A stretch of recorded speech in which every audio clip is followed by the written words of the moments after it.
नमस्कार दोस्तों, सभी को वंदे मातरम। दोस्तों, एक लंबी कंट्रोवर्सी और एक लंबी जद्दोजहद के बाद विवेक अग्निहोत्री की फिल्म द बंगाल फाइल्स को आखिरकार भारतवर्ष में रिलीज किया गया है।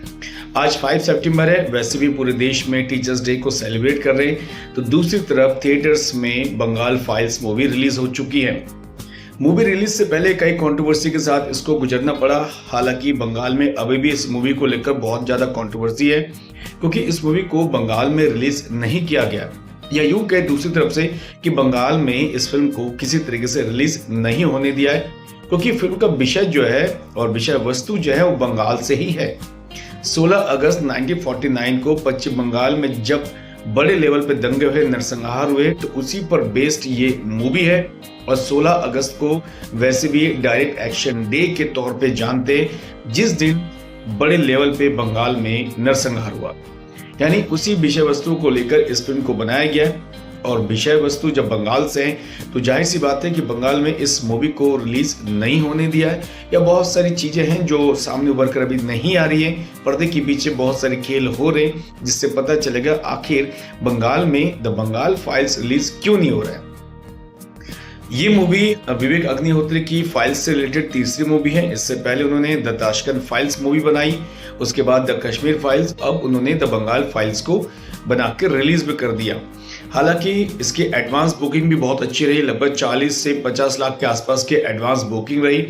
और जिस हिसाब से मूवी को लेकर एक दूसरे के बीच में माउथ टू माउथ पब्लिसिटी हो रही है, मूवी को लेकर लोग क्रिटिसाइज भी कर रहे हैं, तो दूसरी तरफ मूवी को लेकर लोगों ने कहा कि ये मूवी एक सच्ची घटना पर आधारित है, सेंसिटिव इश्यूज है। जिस तरीके से मूवी में दिखाया गया है, ये देखनी चाहिए और पता होना चाहिए कि आखिर 16 अगस्त 1949 में पश्चिम बंगाल में किस तरीके से नरसंहार हुआ था और किस तरह से बड़े पैमाने पे दंगे हुए थे। मूवी को जरूर देखनी चाहिए। मूवी जब थिएटर में रिलीज हुई, तो रिलीज होने के बाद कई लोगों ने मूवी को देखा, तो दूसरी तरफ जो है कुछ लोग क्रिटिसाइज करने के लिए हमेशा तैयार रहते हैं। तो कुछ लोग ऐसे भी हैं जो सच्ची मूवी देखनी चाहते हैं और भारत देश में ऐसा क्या हुआ जिसको लेकर इस प्रकार की मूवी बनाई गई है, इस पर बात करना भी पसंद करते हैं।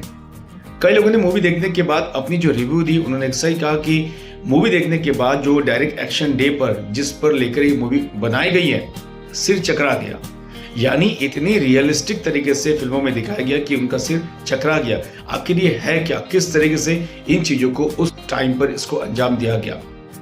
तो दूसरी तरफ किसी ने कहा कि इस अतीत को, बंगाल में जो ये खून से भरे अतीत है, इसको दफनाया जा रहा है और ये चीज नहीं होना चाहिए था। एक तरफ से ये आईना है लोगों के सामने कि आप इसको देखिए, ये चीज क्या है। किसी ने इस मूवी को देख के, जो पहला पार्ट देख के इतना विचलित हो गए कि उनसे रहा नहीं गया। किसी ने कहा कि पहला पार्ट इतना विचलित है कि कहा नहीं जा सकता। लेकिन दोस्तों, इन सब के बीच में अगर अभिव्यक्ति की आजादी है, हर किसी को अपने थॉट्स के अकॉर्डिंग फिल्म बनाने की आजादी है, तो इस मूवी को बंगाल में रिलीज क्यों नहीं किया। विवेक अग्निहोत्री ने कहा कि जब मुस्लिम शासकों पर फिल्म बनती है तो उसको दिखाया जाता है, प्रमोट किया जाता है। तो अगर हिंदू चीजों पर लेकर अगर फिल्म बनाई जाती है, कोई इनके इश्यूज होते हैं, इसको लेकर फिल्म बनाई जाती है, तो लोगों को आपत्ति क्यों होती है। बंगाल में फिल्म रिलीज नहीं हुआ, इसको लेकर विवेक अग्निहोत्री ने कहा कि उनके पास कई सारे सोर्स है, कई सारे इनपुट्स है कि बंगाल के जितने मल्टीप्लेक्स थिएटर्स के मालिक हैं, उन्होंने उन्हें स्क्रीन नहीं दी।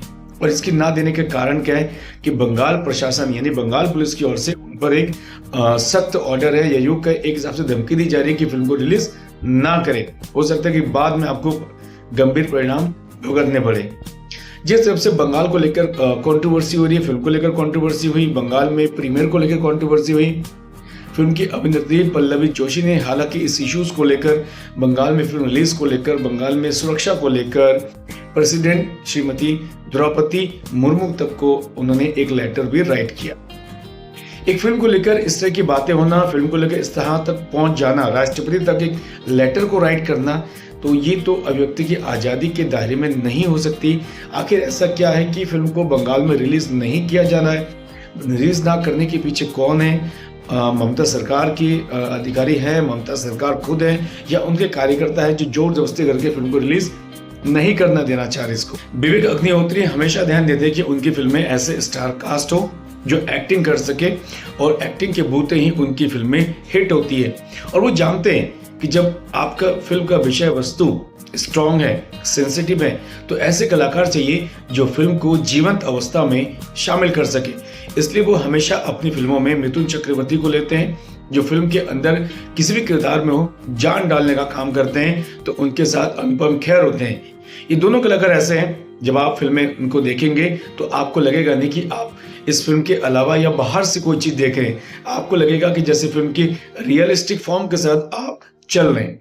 उनके साथ पल्लव जोशी होती है और इस बार उन्हें शाश्वत चटर्जी को भी शामिल किया है और साथ में दर्शन कुमार भी, जो हमेशा उनके सारी फिल्मों में होते ही हैं।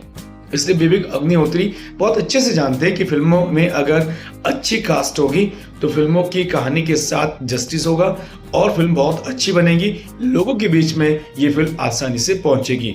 और जिस तरह से द बंगाल्स फाइल रिलीज हो चुकी है, लोग इसको देख रहे हैं, अप्रिशिएट कर रहे हैं, इसके बारे में लोग बोल रहे हैं कि कितनी सच्ची घटना पर जब फिल्म बनी है, बहुत अच्छी तरह से बन रही है, इसलिए फिल्म को देखनी चाहिए। क्योंकि ये जब फिल्म हम देखेंगे नहीं तो अतीत को हम कैसे जानेंगे।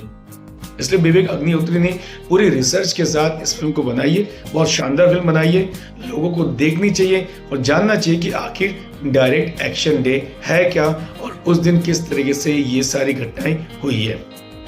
खैर दोस्तों, अब आपका काम है कि आप इस फिल्म को देखें और अपनी प्रतिक्रिया दें। अगर आप फिल्म नहीं देखते हैं तो अगर इस वीडियो को आपने देखी है तो प्लीज़ आप भी एक बार कमेंट जरूर करें और कमेंट्स करने के बाद इस वीडियो को अपने दोस्तों के बीच में भी शेयर करें। कल फिर मिलते हैं दोस्तों एक और नए वीडियो के साथ। Thank you. जय हिंद।